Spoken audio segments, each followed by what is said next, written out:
क्या आपको CUET exam crack करने के लिए आप लोगों को क्या जनरल टेस्ट का पेपर देना चाहिए या नहीं देना चाहिए? सबसे बड़ा सवाल ये एस्पिरेंट्स के मन में होता है कि सर मैं करूं क्या, मैं किस किस सब्जेक्ट की तैयारी करूं, मैं कौन से सब्जेक्ट की तैयारी करूं, मैं जीटी की तैयारी करूं या ना करूं। देखिए, सबसे पहली चीज तो बच्चों मैं आपको ये बता देता हूं कि आप लोगों की सबसे पहले टारगेट क्या है, टारगेट आप लोगों का कोर्स क्या है ये आपको पता होना चाहिए। आप बीएससी में जाना चाहते हो, बीए में, बीए ऑनर्स में, बीकॉम में, बीटेक में, किस में? सबसे पहली चीज आपको टारगेट हो। उसके बाद दूसरी चीज आप लोगों का ये पता होना चाहिए कि मैं किस कॉलेज के अंदर जाना चाहता हूं या किस यूनिवर्सिटी के अंदर जाना चाहता हूं, क्योंकि यहां पर सब यूनिवर्सिटीज कॉलेज के जो रिक्वायरमेंट एलिजिबिलिटीज हैं वो अलग अलग है ना। जैसे डीयू में जाते हैं तो वहां पे जनरल टेस्ट की आपको जो रिक्वायरमेंट है वो कम होती है कुछ एक कोर्सेज में, यानी कि वहां पर रिक्वायरमेंट जो आपको नहीं के बराबर होती है। तो अब आप अगर किसी और चीज के अंदर टारगेट कर रहे हो, अगर आप किसी और चीज के अंदर टारगेट कर रहे हो, मान लो कुछ कोर्सेज में ड्यू में रिक्वायरमेंट है कुछ में नहीं है, मान लो ऐसा है। अब आपको उसके बाद में देखना है कि सर मैं अगर जिस कोर्स में रिक्वायरमेंट है उसमें जा रहा हूं तो मैं तैयारी कर रहा हूं, और जिसमें रिक्वायरमेंट नहीं है अगर मैं उसमें जा रहा हूं और मैं सोच रहा हूं कि मुझे तो नहीं चाहिए, तो बच्चे प्लान बी के लिए आप लोगों को उस चीज को साथ लेकर चलना पड़ेगा। हो सकता है बाई चांस आपको किसी यूनिवर्सिटी में रिक्वायरमेंट नहीं है लेकिन आपका वहां पे सिलेक्शन नहीं होता है, तो आप उस समय पे क्या करें? मैं आपसे पूछता हूं कि आपके पास क्या ऑप्शन होगा? क्या आप लोग 1 साल का और वेट करोगे, फिर से ड्रॉपर बन करके तैयारी करोगे, फिर से आप दोबारा पेपर दोगे? नहीं।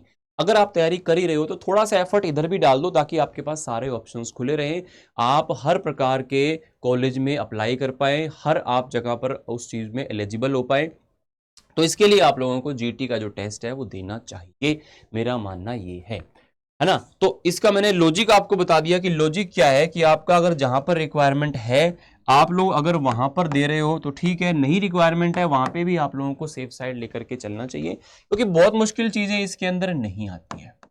मैंने आपको बताया कि जीटी के अंदर बच्चे आप लोगों का एक तो आता है क्वांट, जो कि बहुत मजेदार इंटरेस्टिंग है। इसके बाद आता है रीजनिंग, है ना। इसके अलावा भी इसका एक फायदा है, आप अगर सीयूटी एग्जाम के अलावा भी अगर बात करें ना, तो आप किसी भी कंपटीशन एग्जाम को देते हो, कल को आप मान लो चले गए ग्रेजुएशन में और आप वहां पर भी रहते रहते किसी गवर्नमेंट एग्जाम की तैयारी कर रहे हो ना साथ में, तो आप लोगों को यही चीज पढ़नी है, क्वांट, रीजनिंग, जीएस और साथ में इंग्लिश।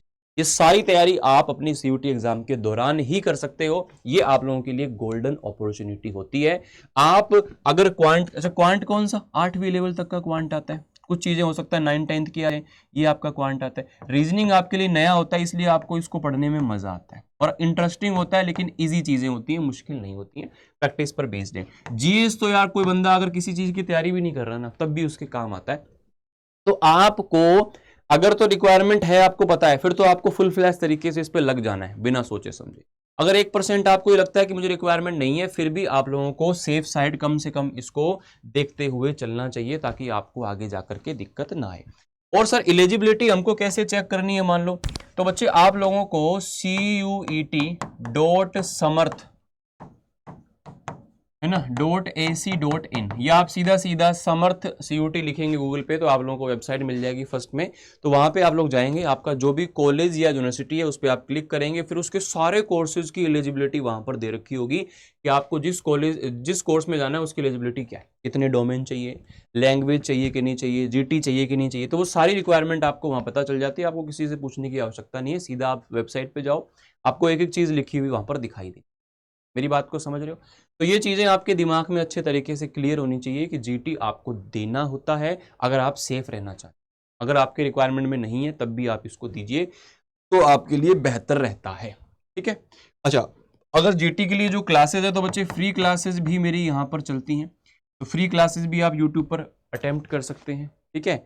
तो साइंस अड्डा के चैनल पर 3 बजे क्लासेस रहती हैं, सीयूटी हिंदी के मीडियम पर मेरी क्लासेस सुबह 11 बजे रहती हैं। और साथ ही साथ बच्चे आप लोग अगर साइंस से हैं तो साइंस के लिए बच्चे तेजस्वी बैच, साइंस के लिए तेजस्वी बैच आप लोगों के लिए साइंस अड्डा पर अवेलेबल है, यानी कि वेबसाइट पर अवेलेबल है अड्डा की, तो इसके साथ में आप जुड़ सकते हो।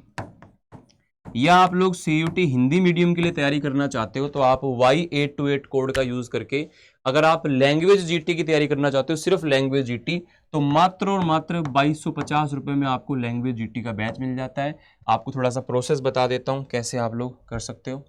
आपको क्या करना है, अड्डा 247 की वेबसाइट पर जाना है। वेबसाइट पर जाकर के आप ऑल कोर्सेज पे क्लिक करेंगे, अंडर ग्रेड एंट्रेंस एग्जाम पे क्लिक करेंगे, फिर CUT हिंदी मीडियम पे जाना है तो आप हिंदी में चले जाइए, इंग्लिश में जाना है तो ये CUT है।